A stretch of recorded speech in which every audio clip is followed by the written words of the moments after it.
ناظرین، ایک دفعہ پھر آپ کو خوش آمدید کہتے ہیں وائب ٹی وی کی اسپیشل افطار نشریات نعمت افطار میں. اور جس طرح بریک پہ جانے سے پہلے ہم بات کر رہے تھے سوری کہ اگر لوگوں کی نیند پوری نہیں ہوتی تو لوگ ڈپریشن میں چلے جاتے ہیں. ہم لوگ نے یہ ڈسکس کر رہے تھے کہ روٹین اگر تھوڑا بہت بھی آؤٹ ہو جاتا ہے تو لائک لوگ تھوڑے سے ڈسٹرب ہو جاتے ہیں. پھر وہ آفیسز میں بھی ہمیں وہ ڈسٹربنس نظر آ رہی ہوتی ہے اسپیشلی لائک جس اور رمضانوں میں آپ اپنے آپ کو تھوڑا سا اور ڈل فیل کر رہے ہوتے ہیں اس طرح سے. تو آج ہم نے ٹاپک یہ رکھا ہے کہ جو لوگ روٹین کو فالو کرتے ہیں کیا وہ لوگ صحت مند ہوتے ہیں یا جو لوگ روٹین کو نہیں فالو کر رہے ہوتے ہیں وہ لوگ صحت مند ہوتے ہیں. ہاں تو میں تو پہلے ہی کہا تھا کہ جو لوگ روٹین کو نہیں فالو کرتے نا وہ اچھا یہاں پہ دو لوگ ایسے بیٹھے ہیں لائک آپ وہ ہیں جو روٹین کو نہیں فالو کر رہے ہوتے. آپ کا فیور ادھر ہے اور میرا فیور تھوڑا سا اس طرف ہے کہ میں چاہتی ہوں کہ تھوڑا سا ہمیں روٹین کو فالو کرنا چاہیے اسپیشلی خواتین کو کیونکہ ہمارے پاس بہت سارے کام ہوتے ہیں.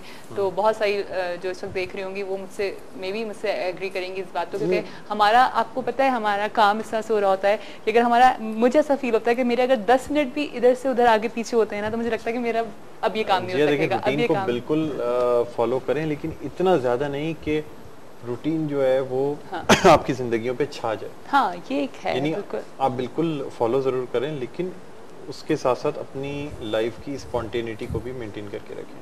ہاں بالکل. بس وہ سم ٹائمز آپ کے پاس کام ایسے آ جاتے ہیں اور آپ کے پاس کچھ چیزیں ایسی ہو جاتی ہیں جن کا کرنا آپ کو ڈیلی ضروری ہوتا ہے. لائک اگر آپ اب جیسے میں اگر اپنا مارننگ شو کر رہی ہوں تو وہ میرے لیے مسٹ ہے. مجھے صبح ہر صورت میں 5:30 پونے 6 بجے اٹھنا ہے کیونکہ مجھے اس سے پہلے بچوں کو بھی تیار کرنا ہے, بچوں کی چیزوں کو مینیج کرنا ہے, پھر ان کو اب ان کی بھی ٹائمنگز ہیں کہ ان کو اس ٹائم پہ ایک کو اٹھانا ہے, پھر دوسرے کو دوسرے ٹائم پہ اٹھانا ہے, اس کے بعد یہاں آنا ہے, اپنا شو وائنڈ اپ کر کے پھر اپنے دوسرے کام کرنا ہے, پھر یہاں پہ واپس آنا ہے.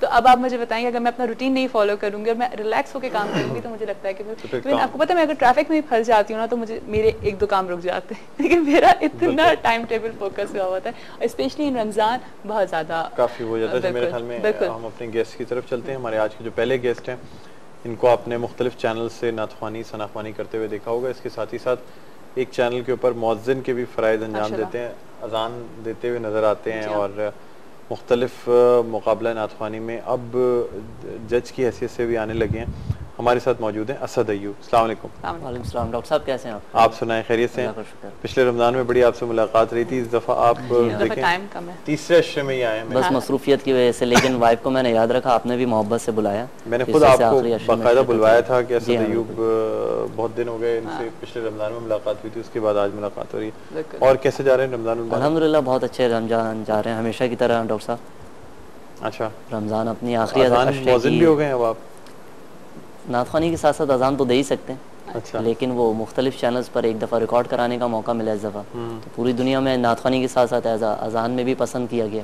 اچھا چلیں ٹھیک ہے جی. اور ہم اپنے جو ہمارے آج کے دوسرے گیسٹ ہیں ان کا بھی تعارف آپ سے کراتے ہیں. بڑے کم عمری میں مفتی بھی ہیں اور دین کے بارے میں بہت کچھ جانتے ہیں. آپ کے سوالوں کے جواب دے سکتے ہیں, ہمارے سوالوں کے جواب دے سکتے ہیں.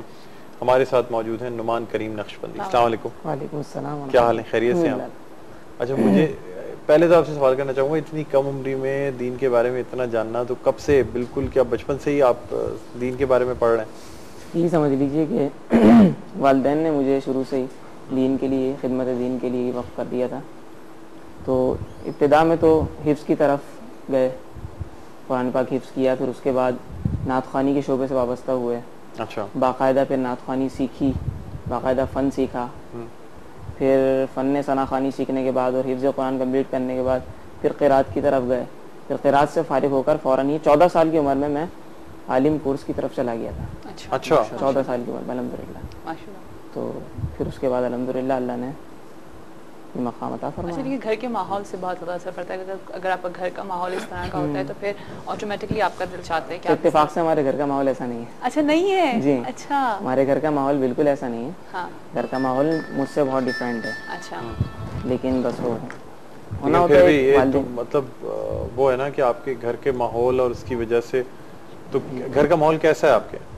گھر کا ماحول نارمل ہے, جیسے ایک ہوتا ہے عام طور پہ, مطلب ایک جیسے دینی مذہبی باقاعدہ ایک پردے والے گھرانے, جس طرح عام طور پہ ہمارے ذہن میں تشخص ہوتا ہے دینی گھرانے کا اور ایک مذہبی گھرانے کا, تو بالکل اس ٹائپ کا ماحول نہیں ہے. ہاں یہ کہ روزوں کے, نمازوں کے لوگ پابند ہیں, پڑھ لیتے ہیں, لیکن باقاعدہ ایک جو بہت زیادہ, ہاں جسے کہنا چاہیے نا, اچھا, تو وہ کوئی ایسا خاص نہیں ہے.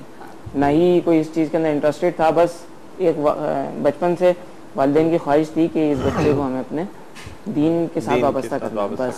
تو اس کا مطلب ہے نا کہ گھر والوں کی کہیں نہ کہیں تو کوئی خواہش تھی, بس خواہش تھی, اور یہ ہر ماں باپ کی خواہش ہوتی ہے. دیکھیں یہ ہر ماں باپ کی خواہش ہوتی ہے کہ ان کی اولاد جو ہے وہ نیک ہو, وہ دین کی طرف راغب ہو, اور یہ ہر انسان کی کوشش بھی ہوتی ہے.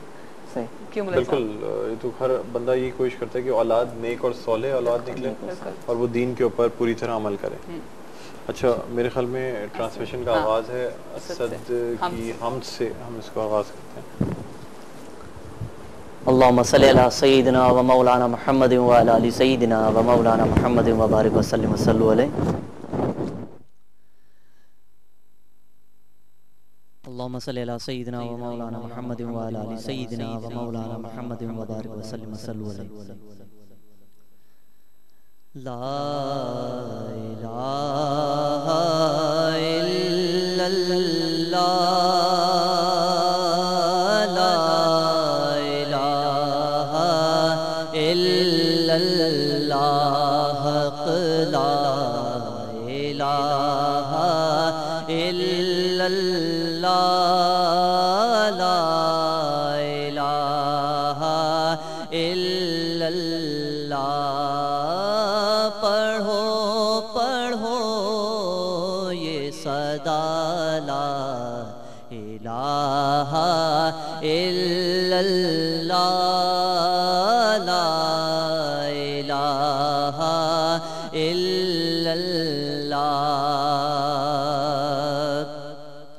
عرفاء اعلی نام تیرا,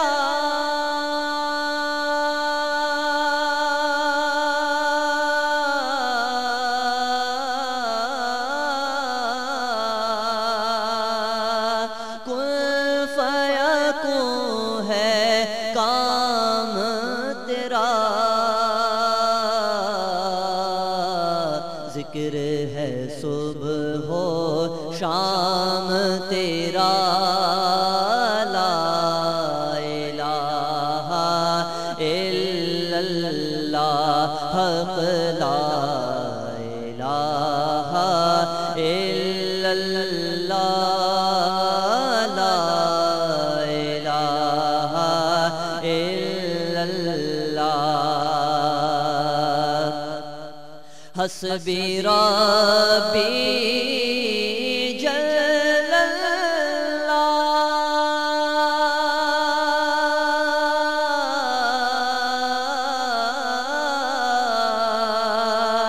ما فی قلبی غیر اللہ,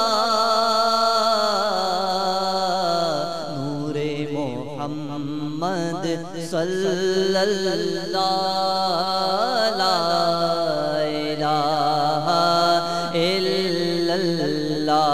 حق لا الہ الا اللہ, لا الہ الا اللہ.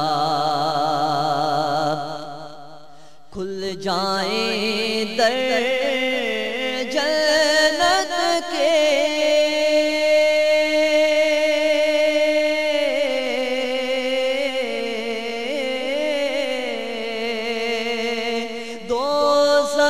کی سب آگ بجھے, کھل جائیں در جنت کے,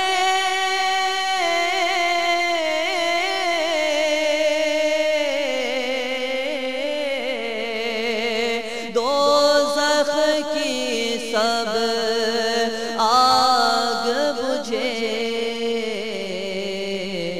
دل سے کوئی ایک بار کہے لا الہ الا اللہ, حق لا الہ الا اللہ, لا الہ الا اللہ, حق لا الا اللہ, لا الہ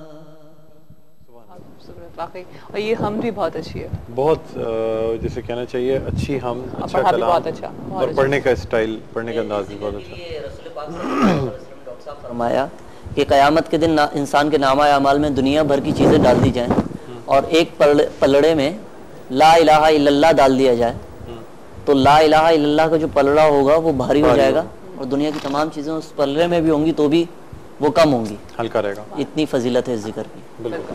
ہمیں ایک بریک پہ جانا ہے, تو بریک سے بعد واپس آتے ہیں تو پھر اس ٹرانسمیشن کو مزید کنٹینیو کریں گے, اور ہمارے ساتھ ایک سیلیبریٹی گیسٹ بھی ہوں گے. ناظرین کہیں نہ جائیے گا, چھوٹی سی بریک پہ جاتے ہیں, دیکھتے رہیے نعمت افطار.